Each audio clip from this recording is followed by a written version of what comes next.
Oke teman-teman semuanya, dalam slide ini kita akan membahas bersama-sama tentang yang namanya konsep dasar dalam OOP. Nah, dalam sebuah OOP atau Object Oriented Programming itu ada beberapa konsep dasar yang penting untuk kita pahami, yaitu yang pertama ada kelas, objek, atribut, dan juga metode. Nah, untuk kelas sendiri itu adalah cetakan atau template yang digunakan untuk membuat suatu objek. Nah, kalau kita analogikan itu, bayangkan kelas itu seperti blueprint rumah. Nah, blueprint tersebut itu mendefinisikan bagaimana rumah akan dibangun, tetapi bukan rumah yang sebenarnya. Lalu yang kedua ada objek. Nah, objek adalah hasil nyata atau instance dari sebuah kelas. Objek itu dibuat berdasarkan cetakan dari si kelas tersebut. Nah, kalau kita analogikan lagi, jika kelas itu adalah blueprint rumah, maka objek adalah rumah yang sebenarnya dibangun menggunakan blueprint tersebut. Lalu yang ketiga adalah atribut. Nah, atribut adalah data atau properti yang dimiliki oleh sebuah objek. Atribut itu menjelaskan karakteristik dari suatu objek. Jadi, kalau semisal tadi, jika rumah adalah objek, maka atributnya adalah warna rumah, jumlah kamar, atau tipe lantai. Nah, itu adalah atribut.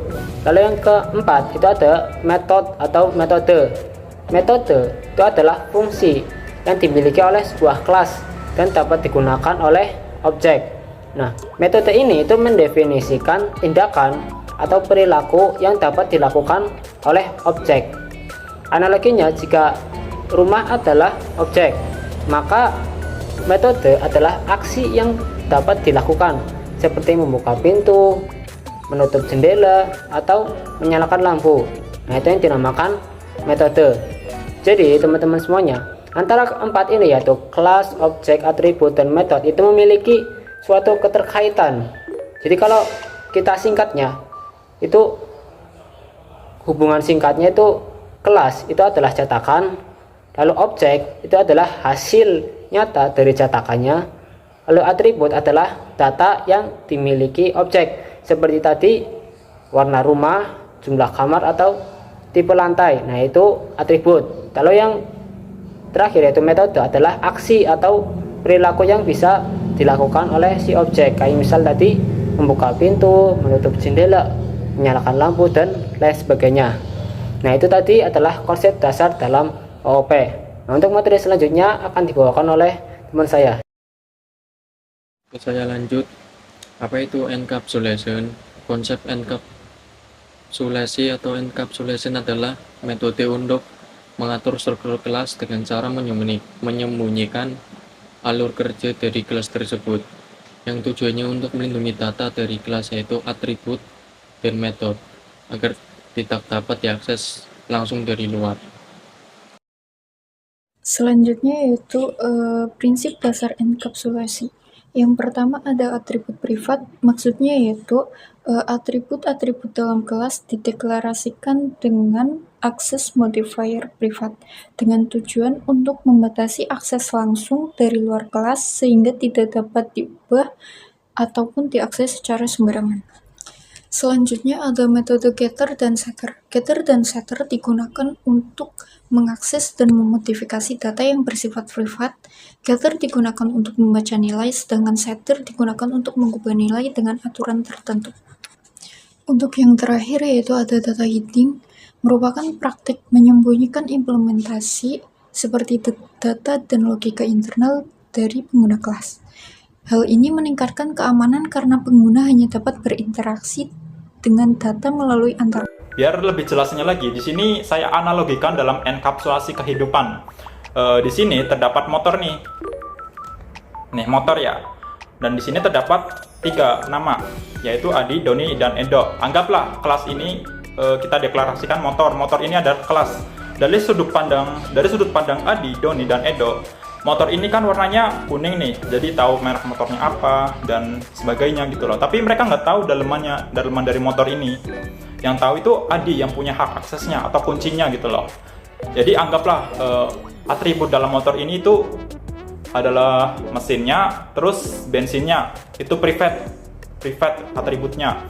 Nah, untuk bisa masuk ke atribut tersebut, kita butuh yang namanya kunci. Sama yang tadi saya bilang ke waktu IG tadi kan ada username nih. Ya, username itu kan dapat dilihat sama siapa saja. Sama aja kayak motor ini, kelasnya kan motor. Motornya bisa dilihat sama siapa aja, mereknya, warnanya. Nah, untuk dalemannya seperti mesinnya, terus isi bensinnya, dibutuhkan yang namanya kunci. Sama halnya kayak tadi IG, biar melihat lebih dalam tentang akun IG tersebut, dibutuhkan namanya password, login langsung gitu loh, hak akses namanya. Itu kenapa baru kita bisa melihat akses dari sini, akses yang ada di motor sini, mau itu motor menjalankan motor, terus melihat bensin, nyolokin ininya, mesinnya gitu loh. Nah, terus perumpamaan kedua, misalkan Doni punya kuncinya, ya tentu saja dia bisa mengakses motor tersebut, maksudnya bisa menjalankan motornya gitu loh. Terus yang ketiga adalah, nah bagaimana kalau motornya nggak pakai kunci? Ya artinya motornya bisa dijalankan sama siapa aja dong, gitu aja sih. Jadi kalau motor nggak ada kunci, tentu saja semua orang pun juga bisa menjalankannya, nggak hanya bisa melihat dari kelasnya saja, tapi bisa juga mendeklarasikan atau gimana ya bahasanya, bisa menjalankan motornya gitulah.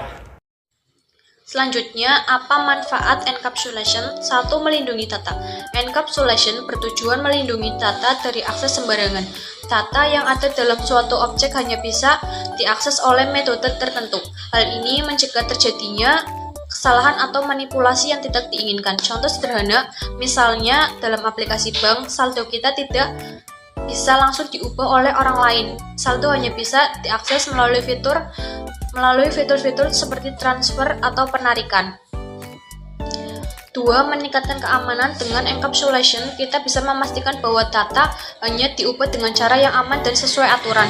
Kita bisa mengontrol bagaimana data tersebut diakses dan diubah. Contoh sederhana, jika ada aturan bahwa nilai tertentu tidak boleh negatif, encapsulation bisa memastikan itu melalui metode yang sudah dirancang, sehingga nilai negatif tidak akan diterima. 3. Kemudahan maintenance atau perawatan. Encapsulation membuat kode lebih mudah dirawat. Jika kita perlu mengubah cara kerja internal suatu program, kita hanya perlu mengubah bagian dalam objek tanpa mempengaruhi kode lainnya. Contoh sederhana, bayangkan sebuah motor yang mesinnya diganti, tapi pengguna tetap menggunakan kunci yang sama untuk menyalakannya. Pengguna tidak perlu tahu perubahan internal mesin karena dari luar tetap sama.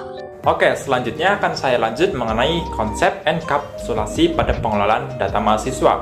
Jadi pada slide ini, saya akan menjelaskan mengenai alur kerja konsep enkapsulasi pada pengelolaan data mahasiswa ini. Yang pertama adalah kelas main.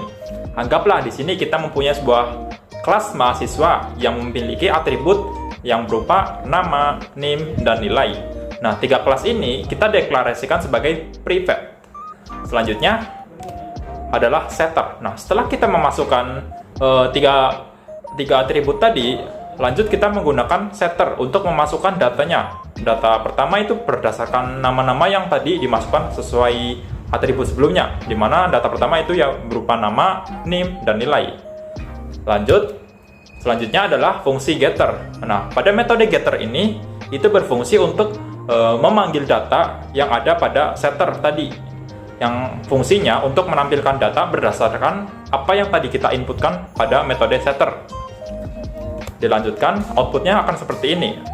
Nama Fahren, NIM 23215030, dan nilai 85. Baik, yang selanjutnya adalah flowchart. Ya, yang sudah tadi dibawakan oleh Mas Fahren adalah konsep enkapsulasi pada pengelolaan data mahasiswa yang sudah dibawakan oleh Mas Fahren. Nah, pada tugas saya ini adalah flowchartnya. Yang tadi kan adalah konsepnya, nah ini adalah flowchartnya. Sebelumnya, apa sih itu flowchart?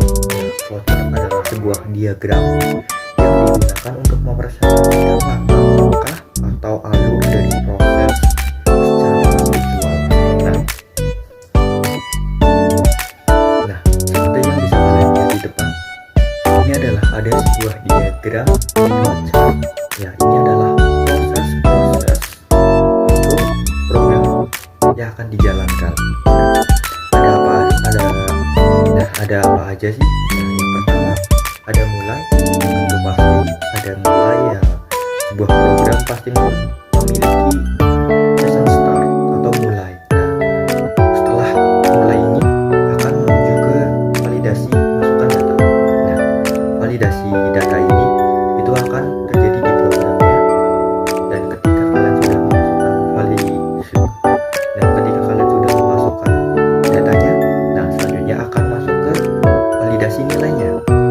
Nah, di validasi nilai ini ada dua ya teman-teman. Yang pertama ada validasi nilai yang apabila nilainya adalah benar atau true, maka data akan disimpan dan menuju ke proses selanjutnya. Apabila salah, maka akan terjadi error atau tidak valid. Yang seperti ada di diagram di sini, yang merah ini adalah ketika data tidak valid dan yang hijau adalah ketika data itu valid. Apabila data itu sudah valid, maka data itu akan tersimpan dan menuju ke proses selanjutnya. Nah, proses selanjutnya ada apa? Di proses selanjutnya ada setelah data disimpan dan menuju ke proses selanjutnya, di situ adalah menampilkan data. Nah, data yang sudah tadi tersimpan dan valid, maka akan terjadi ke proses ditampilkan datanya. Nah, setelah itu, setelah data ditampilkan, maka program berakhir di situ, selesai atau menuju ke selesai.